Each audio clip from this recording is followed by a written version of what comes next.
Hello and welcome to Elvenhome, and to this edition which carries on the scenic work in and around the canal basin and the scrapyard, a little side project from finding a few things in the bottom of a box, and also takes a look at a new storage solution which I came across, which I'm really pleased with. So first of all, I've been doing some more work to finish off creating the wood piles that go down in here. And I'll just take you onto the desk to show you what work that's been involved in doing that before we come and have a look at what it looks like now on the layout. At the beginning of last week, my desk was something of a hive of industry. If I show you a picture here, you'll see that I had a number of projects going on at the same time. One of which I'll show you a bit later, the outcomes, which is a hut to go into the scrapyard. I started working on a signal kit from Pico because I was vaguely thinking about signalling the railway, and I'll talk a bit more about that a bit later. And I painted up the arm pretty well, I think, on the whole. But after a very small piece, for the third time, pinged off as I was trying to fit it, I realised that my life was not cut out to make Pico signals. So I'm afraid that went into the permanent archive, otherwise known as the waste paper basket. What I have successfully completed, however, is adding as much wood now to the Woodyard, as I mentioned in the opening, as I need. The first load I worked on was something that Tony from the Heritage Line have very kindly donated to me, which were some stacks of wood that were in a kit. I wanted to paint them slightly differently, and I wanted to stack them slightly differently to the way they came to me. So I set to work making the changes I wanted to do there, and you'll see these and these properly on the layout a bit later. But I also thought, I'll make some more of those wood stacks. The only thing is I'd completely forgotten how long it takes to make these wood stacks. And for all that effort, this is all you end up with. I think I showed before, but just very briefly, they're all made from this very thin balsa wood. I would guess this is probably, I would think it might be 1 millimetre thick, this balsa wood. And the beauty of doing it from wood is that they look like wood when it's done. So the first thing to do that I did was to cut a strip across the balsa wood that was as wide as this. This is a piece that's left over, which I didn't need because I'd got enough planks by then. So I cut a number of strips that are as long as that. I then painted them all with the Vallejo light wood, or natural wood rather, which I've used before, which gives this yellow colour. If you see here, this has just had the light wood attached and nothing else. And then went over with a wash of the Woodland Scenics Light Earth, mixed together with a bit of IPA, isopropyl alcohol. I was drinking IPA, but it wasn't isopropyl alcohol. And that has I can't do touch vision on this, but it's quite grainy when the alcohol evaporates off. So it gives a nice effect on top of the wood. And that's what this then looks like. And I don't know, you may be able to hear from the roughness that it gives a really nice effect on there. What you then have to do is just saw the individual planks. And then each of these is made up by having 2 bars at the bottom with 3 planks on top, and then stacked 4 sets of those to make a complete stack. And there are, I think, if I remember rightly, there's 11 of those, so that's 16 and 8, 24 pieces of wood in each of those stacks. So the desk was completely covered. But the effect that it gives you is really rather nice, not least that the wood is sufficiently narrow. Let me get it into focus. Is sufficiently narrow to look right for sawn timber that hasn't yet been cut down into the lengths that you'd actually buy it. But I did decide that actually I wanted some more sheet timber, And so these, that is slightly smaller than that one. I think that's the equivalent of 6-foot timber, a sheet, and 8-foot sheet, because these are about 14 feet long. So these are hewn straight from the tree and have yet to be cut down and treated more, and are probably, by the look of them, being put out for seasoning. So all of these can go over onto the layout shortly, and that will have the woodyard, I think, by then with enough wood, or at least with enough wood for the layout. The reality is, if you go and look at timber yards that are cutting and prepping the wood from logs, they are just huge and they have loads and loads of wood in them. But I don't really need to do any more than I've done, and it's I didn't have enough before, and now I'm quite happy with what's there. So with that out the way, I think what we will do is go and have a look at what all this looks like on the layout. So here we are up on the layout again, and you can see all the wood has now gone on. And despite all that effort, it looks enough to me now, I think, and I don't really want to be building any more. These are the ones that I was mentioning that very kindly came from Tony, and these are the newer ones that I've just shown you, which I've put on. I need to get some pallets to put the flat sheet on. I think either I will get some more of the Pico ones, but I think I have some of the scale model scenery ones around. The Pico ones I think are slightly bigger, so I might go with those, because that needs to be put on there. They wouldn't just be left on the floor. So that pretty much, I think, gets me everything that I want for there.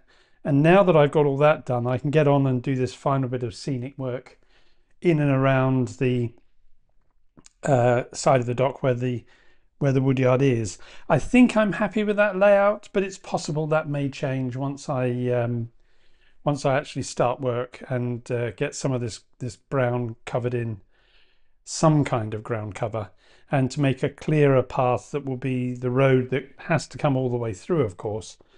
Not very large things, but to have to be able to get through to the front. You can't see where my hand's going, where the pub and the warehouse are. While we're looking at this section, I've been doing some small things for the canal itself ahead of getting to the point where I can put the water in. And I won't put the water in until I've finished all the scenic work around here, because as sure as eggs, I shall drop something in the middle of this big area here. I mean, I do it all the time when I'm working. It just goes right down in the middle. And a big square shape in the middle of the PVA once it's poured probably won't give the suggestion that it's real water.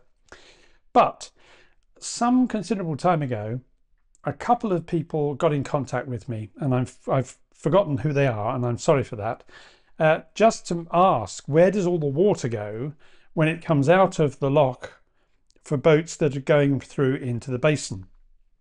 And if I was modelling the lock prototypically, I might have put in place some of the arrangements that there are for pumping the water above the lock rather than downstream of it. But nonetheless, there is, what I've done is I've copied the arrangement that there is for Locker and Basin in Edinburgh. Now, I think it's a good way upriver, up canal, before you reach the first lock. But of course, water might go into the canal, and the canal needs to be kept regulated so it doesn't overflow. And the way the Locker and Basin works, it has two big grills at the end of the basin through which excess water flows. And that allows, and then the water, goodness knows where it goes, whether it goes into the drain or is pumped up further, I don't know. And so what I've done, I'll take some footage in a minute just so you can see a bit clearer, is that I've repurposed here some of the windows, the Northlight windows that I used when I built the engine shed. I'd painted some up here with a black colour to see whether I liked them, and I didn't. But one of those, very happily, turned into the two tops, if you like, that kind of pebbly glass that you sometimes see on grills. And the grills in front are offcuts from the scale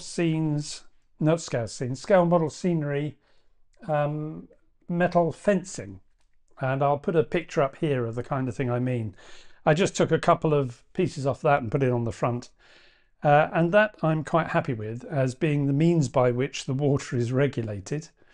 The other thing I've done, which you may not be able to see, is I saw on, if I come down here, you may see them, and I will zoom in a little bit. Sorry if this is making you dizzy. There we go. Some bollards. I saw on eBay, I think, 12 bollards for not very much money. And all I've done is painted them the top white. Now, I know this is more the kind of bollard that has been put on canals since they were gentrified for pleasure. But they do the job. And there was 12 in the packet, which was just about right. So they've been put around from the down part of the lock all the way around to the basin over the other side. I can zoom back out now. Hold on to your hats and go back up. And you'll see that on this part here, that the bollards, you can probably just see them, are by the two barges, and there's ones over there too. So that completes, I think, everything that I wanted to do here. What I would like to do now, I think, is show you something, a storage box that again I came across on eBay in the elusive search for constantly finding ways to store things. It does seem that you're always searching for ways in which to store things. And in that search for ways in which to store things, you also have to think about where you're going to store the thing in which you're going to store things. So I was thinking a bit about the number of wagons that I was beginning to get, and I thought I had about 20 or 30. Turns out I've got 77. And I was looking for somewhere to store the wagons particularly. I had them in one of the Ten Commandments padded boxes. I would prefer to use those for locomotives. I'm not a fan of putting steam locomotives in any kind of wooden box because there can be delicate creatures, steam locomotives, particularly the outside motion. And I think it's much better that they're in some kind of padded form. I'm less worried about putting coaches potentially in something like this. But what this really scores on are wagons, because I found this on eBay, and I think it's a bit of a cottage industry, and it comes flat packed, but it's absolutely brilliant. It's a box which has 6 drawers in it, and as you can see, with 10-foot wheelbase wagons, you can put 3 in each of the divided sections. I haven't actually stuck the dividers in, so if I wanted to, if I had something bigger than would fit in there, I could have fewer dividers in there. I have also, as was shown in the eBay thing, moved my Pullman, because it does fit a complete Pullman, which is rather handy. And this I'm less worried about because it fits snugly in there. It's not going to go anywhere.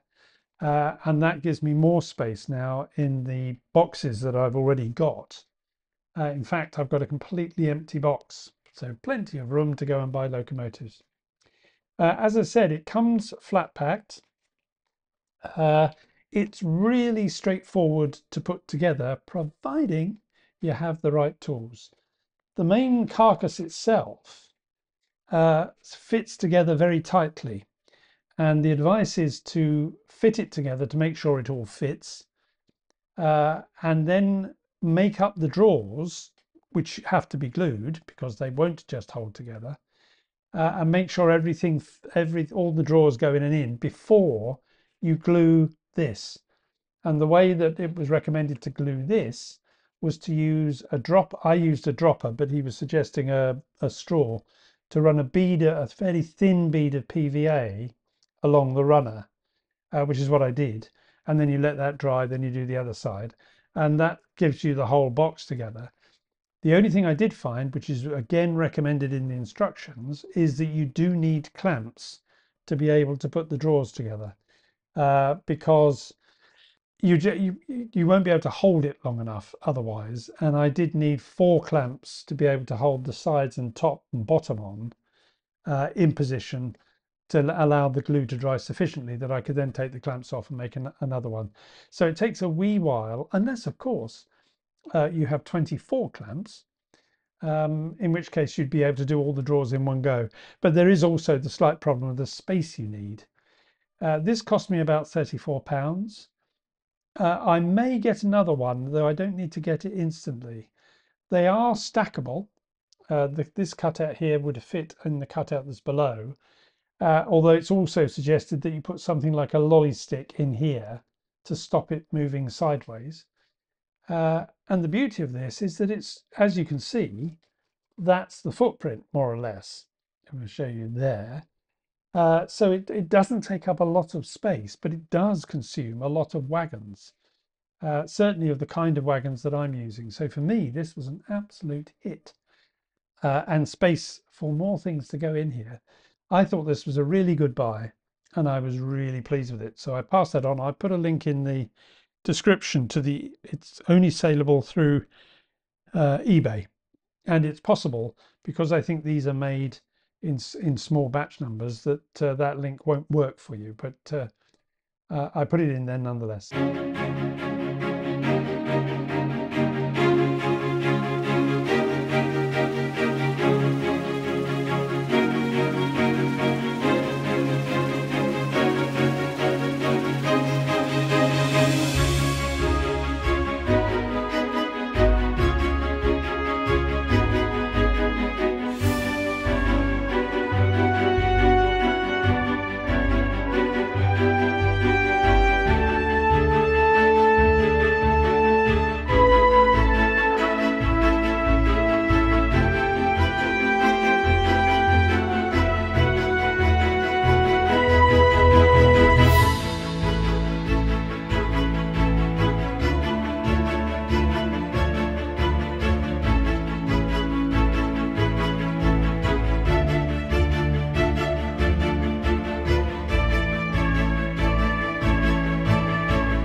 Well, I hope you enjoyed the running session. I thought it was long overdue for the A4s to be able to run with the Gresleys. And I've turned the sound off from Seagull because it's quite loud, so you can hear what I'm saying. Before I bring the video to a close, a few things of the work that's been going on around here. First of all, the scrapyard. At the end of the last video, I think I mentioned that I was ordering from Engage Models one of their scrap bins. Really impressed with the quality of the stuff that Engage Models produces. And so a scrap bin has indeed gone in here. I'll take some footage and put it up in a moment of this and the brazier, which I'll talk about in a second, so you can see it better. I've also built a little hut. In fact, the picture that you saw at the beginning of the video, one of the things that was sitting on there being built were 2 little huts, one of which you can see in camera. The other one has gone into the depot, and that's just right, as far as I'm concerned, for a little hut for the scrapyard. And you may just see twinkling away beside it a little brazier, which I bought, I think, at Model Rail Scotland. I think it's from Kite's Lights, and it was Model Rail Scotland certainly last year, but maybe the year before. And I've been waiting to get it back on when the scrapyard finally got back on. The scrapyard itself, I think it can have a bit more work, a bit more rubbish just generally hanging around. It's all a bit neat. But otherwise, I think I'm fairly happy that that's pretty much it now. The only thing I've got to do is to put a fence on the far end. And I think what I'm going to do is essentially extend the fence that's enclosing the gasworks there by putting a gate. I'll build something that goes in there that is essentially the gates to the scrapyard, and then put more bushes and the rest to close off what is otherwise a sheer drop. I can't imagine too many people would want to break into a scrapyard, and that will allow me then to, I need to complete all the work around here. You'll probably see also in the picture the dray, which is from Engage Models. Again, really impressed with that. That's on its way to the Prancing Pony, which is where I think it is going to end up. That's unless it's hijacked by those scurrilous people in the ivy bush before it gets there. As I said, the Engage Model stuff is really very good. It's not cheap, but it really is very good quality. Turning to the church school, you'll see that a little flower bed has appeared. I'll just pop a quick picture up of it here because you can't necessarily see it that well from here. It's one of those things. I opened a box, and in the bottom was some bits left over from when I built the gardens of the vicarage and the gardens of the gardener and the sexton, but that sits behind the vicarage. And I was sort of thinking, well, what am I going to do with these? Because I didn't really have anywhere to put them. And in the end, I thought a raised bed for somewhere. I thought possibly initially near Greyhaven Station, but actually it didn't look right there. But it does look quite right as a raised bed for the church school. And essentially that is a piece of 3mm foam board, which provides the base. The borders is some 1mm by 3.2mm strip styrene painted in the Vallejo natural wood, and then some woodland scenic scatter, which I think is their dark earth scatter, to provide the base, onto which I've then stuck the various bits of things that I had left over. And that gives a nice bolt of colour there for what was otherwise a very green area. I think I might put some hydrangea bushes between the small trees along there, just to give a burst, a bit more colour. But we'll see where that comes on. Now, signalling. I'm asked from time to time whether I'm going to signal the layout or put signals onto the layout. And as you'll have seen or heard me say, I was in the process of trying to build one of the Pico signal kits. And unfortunately, my patience was tried beyond endurance. And that kit is long gone. But it did make me think hard that signalling this layout, because of the way I've designed it, is no small matter. And to do it so it would look right, I think I wouldn't want to do it that it looked completely wrong. So for example, sitting behind the church school, there is a junction which has a double slip in it. So before it would have to be some signals to protect it. And those signals would need to have at least 3 arms on them, if I'm right. Because a train coming out of the tunnel can go straight ahead, it can turn onto and run wrong road on the track that's the up road, or it can go into the branch. But to have a signal of that complexity immediately outside a tunnel mouth without a similar signal before the tunnel mouth to warn the driver as distance signals you just wouldn't do that, because the driver would have no time to react. And then when it, just without thinking about the complexity of what's actually at the front of the layout, the double slips and crossovers and goodness knows what else, and I came to the conclusion that I couldn't do it even remotely so that it would look right. And if I couldn't do that, I wouldn't want to do it in some kind of half-hearted way. So the conclusion of the presentation is I will not be putting signals onto the layout. That also saves me either having to buy fully painted up signals or overcome my detestation of little kits. That pretty much, I think, brings us to the end of this video.